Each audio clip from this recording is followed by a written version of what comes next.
আজকে আমরা এখানে একটু চেক করছি, এটা হচ্ছে স্প্লিট এসি আউটডোর ইউনিট, তাই তো? এই আউটডোর ইউনিটে দেখা যাচ্ছে আমরা এই আউটডোর ইউনিট রিইনস্টল করতে গেছি, তখন আমাকে দেখতে হবে যে আউটডোর ইউনিটে গ্যাস স্টোর করা আছে কিনা, তাই তো? আমি যদি দেখা যাচ্ছে মেশিন ইনস্টল করলাম, করার পরে আমি কাস্টমারকে যদি আমি বলি যে আপনার মেশিনে গ্যাস নেই, তখন তো কাস্টমার বলবে তাহলে আপনি আগে বললেন না কেন, তাই তো? তাহলে আমাকে কি করতে হবে, গ্যাস আছে কিনা সেটা আমাকে আগে চেক করতে হবে, তাই তো? কিভাবে আমরা চেক করব?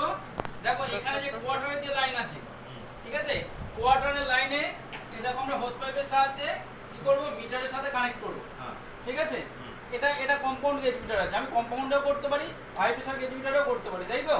এই গেজ মিটারে কি করেছি আমি কানেক্ট করেছি, করার পরে আমি কি করব, কোয়ার্টারের লাইনকে অ্যালান কি দিয়ে ওপেন করব। অ্যালান কি সেট করো, ঠিক আছে? ওপেন করো, জাস্ট সেট করো।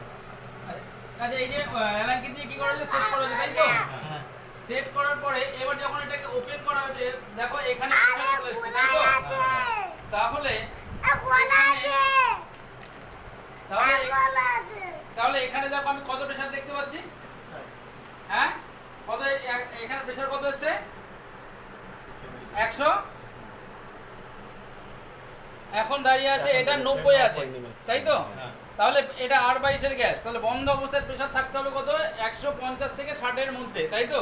কিন্তু এখানে আছে কত, 90 প্রেসার আছে, তাই তো? 90 পিএসআই, তার মানে সিস্টেমে কিন্তু গ্যাস কম আছে, যা থাকা উচিত তার থেকে কম আছে। তাহলে আমি কিন্তু কাস্টমার যে আছে তার যার মেশিন তাকে আমাকে বলতে হবে যে আপনার সিস্টেমে কিন্তু গ্যাস কম আছে, আগে থেকে বলে নিতে হবে। তাহলে আজকে আমরা কি শিখলাম, যে আউটডোর ইউনিটে কিভাবে গ্যাসের প্রেসার আমরা মাপবো, গ্যাস আছে, পারবে তো সবাই তোমরা করতে? ঠিক আছে।